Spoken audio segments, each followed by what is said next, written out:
Selamat datang semua. Hari ini kita nak sembang pasal satu bab yang um, memang penting sangat untuk negara kita. Ya, betul tu. Bab 7, membina kesejahteraan negara. Kita akan fokus pada usaha-usaha nak pupuk perpaduan dan integrasi nasional kat Malaysia ni. Dua perkara ni lah yang jadi macam tulang belakang kekuatan kita kan? Betul. Jom kita mula terus. Sekarang, mari kita bincangkan bab 7.1.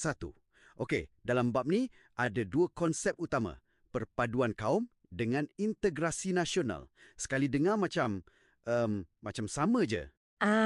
Dekat tapi tak sama sebenarnya. Perpaduan kaum ni kita boleh faham sebagai satu keadaan bila rakyat kita yang pelbagai etnik, agama, wilayah ni dapat hidup aman, damai. Hidup bersama dalam satu masyarakat yang bersatu padulah kiranya. Ya, betul. Dan ada identiti kebangsaan yang sama yang berpandukan perlembagaan persekutuan dan juga rukun negara. Ia macam destinasi akhir yang kita nak capai sama-sama. Okey, faham. Jadi, kalau perpaduan tu macam destinasi, integrasi nasional ni apa pula? Macam mana nak bezakan?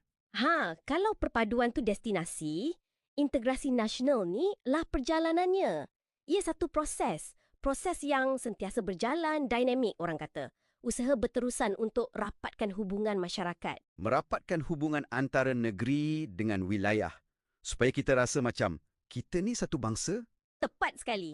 Supaya terbentuk satu bangsa Malaysia yang utuh dan asasnya tetap sama, perlembagaan dan rukun negara. Ada contoh tak? Usaha awal dulu-dulu. Ada. Satu contoh menarik, mungkin ramai tak perasan, ialah Perkhidmatan Feri Malaysia. Dilancarkan tahun 1986. Oh, yang hubungkan Semenanjung dengan Sabah dan Sarawak tu.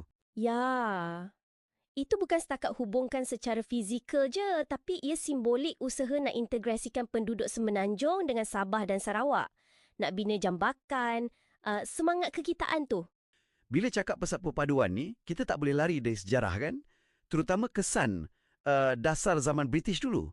Apa sebenarnya cabaran warisan sejarah tu? Memang tak boleh lari. Dasar British dulu, walaupun mungkin tujuan asal dia lain, tapi kesan sampingannya, dia secara tak langsung mewujudkan pemisahan antara kaum. Pemisahan macam mana tu? Dari segi apa? Banyak segi. Contohnya, dalam pentadbiran, sistem residen tu sendiri, cara dia uruskan negeri Melayu tu lain. Lepas tu, kegiatan ekonomi, British galakkan kemasukan imigran untuk kerja di lombong biji timah, ladang getah. Jadi orang Cina banyak di lombong, orang India di ladang. Betul. Orang Melayu pula kebanyakannya kekal dalam ekonomi tradisional.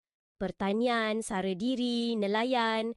Jadi, secara tak langsung, kaum-kaum ni terpisah dari segi lokasi, tempat tinggal dan juga jenis pekerjaan. Macam ada pecah dan perintah secara ekonomi sikit. Dan pendidikan pun main peranan juga kan dalam pemisahan ni.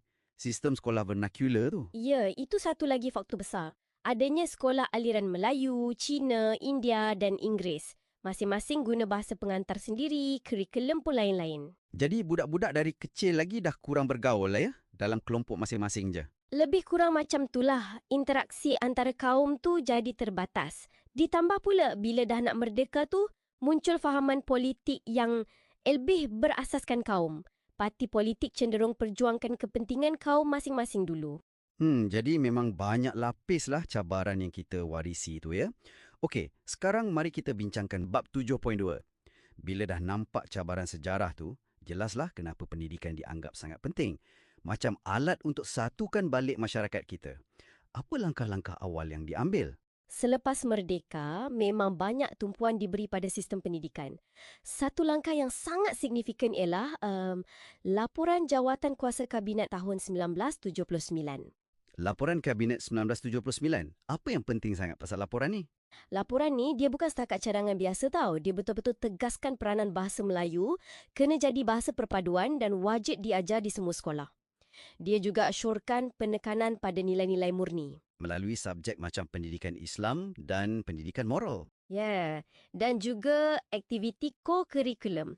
Supaya budak-budak ni bergaul, bekerjasama, semua ni jadi asas kepada pengenalan kurikulum baru sekolah rendah KBSR pada 1982 dan kurikulum baru sekolah menengah KBSM pada 1989.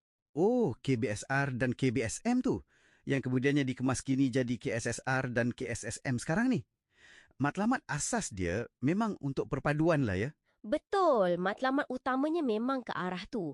Nak pupuk nilai-nilai murni dan semangat perpaduan sejak dari bangku sekolah lagi. Dan semua ni ada falsafah yang jadi panduan kan, falsafah pendidikan kebangsaan tu. Ya, Falsafah Pendidikan Kebangsaan atau FPK. Digubal pada 1988, disemak sikit tahun 1996. FPK inilah yang jadi teras sistem pendidikan kita. Cita-cita dia besar. Apa cita-cita dia? Nak lahirkan insan yang seimbang dan harmonis. Seimbang dari segi intelek, rohani, emosi dan jasmani berdasarkan kepercayaan kepada Tuhan. Insan macam inilah yang diharapkan dapat menyumbang kepada keharmonian dan kemakmuran keluarga, masyarakat dan negara. Wah, memang menyeluruh falsafah tu. Dan semua ni diperkukuhkan lagi dengan Akta Pendidikan 1996 lah kan? Betul. Akta Pendidikan 1996 tu dia macam menguatkan lagi kerangka perundangan untuk sistem pendidikan kebangsaan kita, selaras dengan FPK tadi. Okey. Sekarang mari kita bincangkan 7.3. Tadi kita sentuh pasal bahasa Melayu dalam laporan kabinet tu. Tapi peranan bahasa Melayu sebagai bahasa kebangsaan ni memang sangat kritikal kan untuk perpaduan. Sangat kritikal. Kedudukan bahasa Melayu sebagai bahasa kebangsaan dan bahasa rasmi negara tu dah termaktub kukuh dalam Perlembagaan Persekutuan, Perkara 152. Dan dikuatkuasakan lagi dengan Akta Bahasa Kebangsaan. Ya, Akta Bahasa Kebangsaan 1963-67. Akta ni menetapkan penggunaan bahasa Melayu dalam urusan rasmi. Maksudnya dalam pentadbiran kerajaan, mahkamah dengan beberapa pengecualian dan yang penting dalam sistem pendidikan kebangsaan. Penggunaannya diperluas secara berperingkat lah kan. Jadi bahasa pengantar utama. Betul. Proses tu ambil masa tapi matlamatnya jelas. Jadikan bahasa Melayu sebagai bahasa ilmu dan bahasa komunikasi utama rakyat Malaysia. Dan ada institusi khusus yang ditubuhkan untuk martabatkan bahasa Melayu ni. Sudah tentu. Contoh paling utama, Universiti Kebangsaan Malaysia, UKM, ditubuhkan tahun 1970. Salah satu misi penubuhan UKM ni memang nak angkat bahasa Melayu sebagai bahasa ilmu tinggi, bahasa akademik. Jadi tempat lahirnya ramai cendekiawan yang menulis dalam bahasa Melayu. Tepat sekali. Dan jangan kita lupa peranan Dewan Bahasa dan Pustaka, DBP.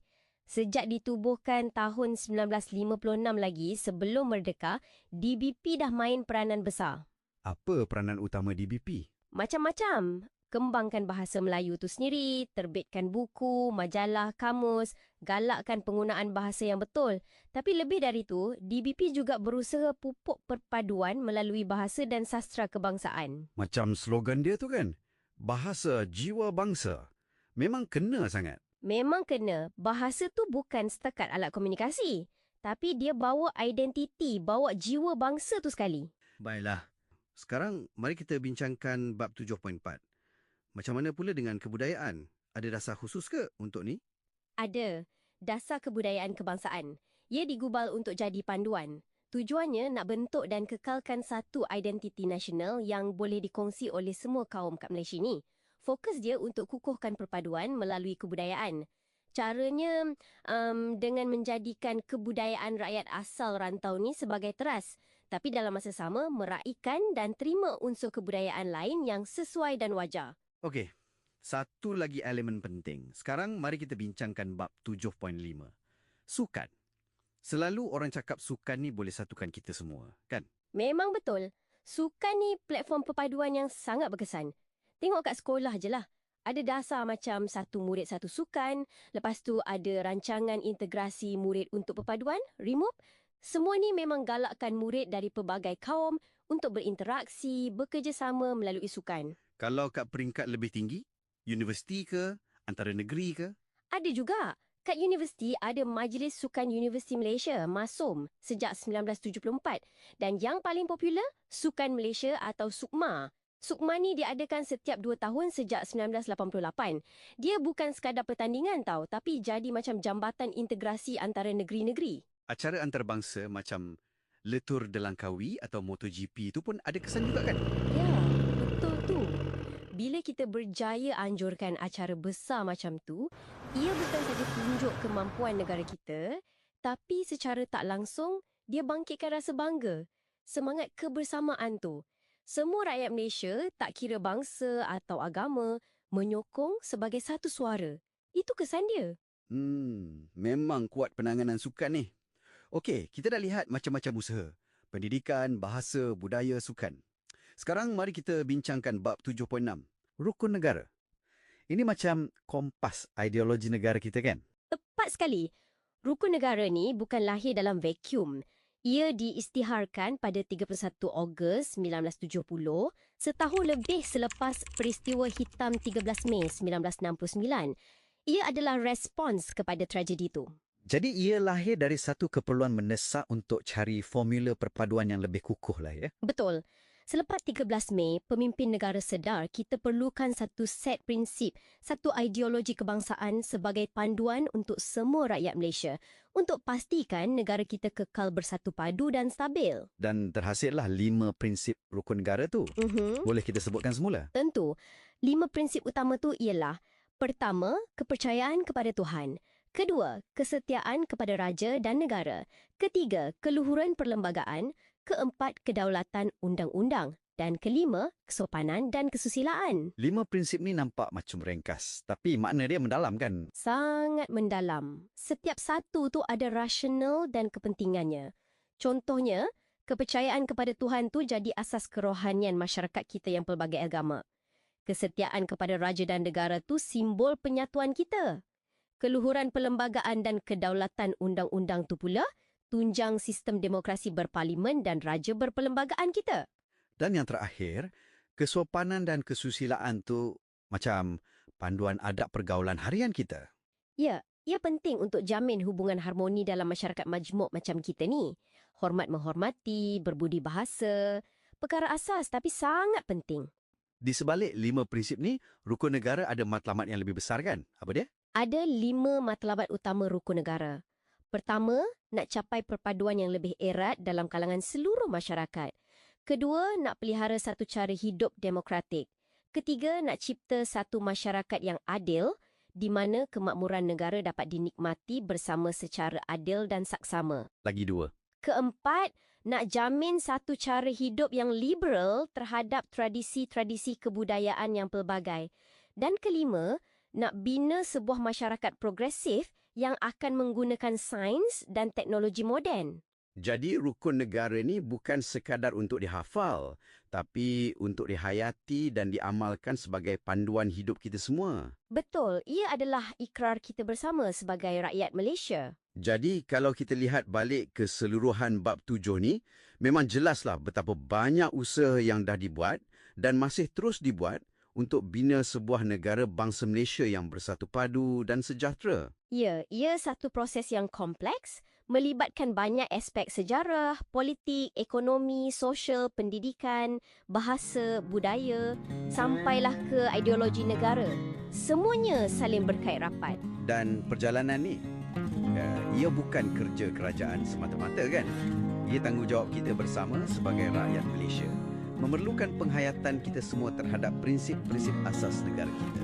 Setuju sangat. Perpaduan tu bukan sesuatu yang statik.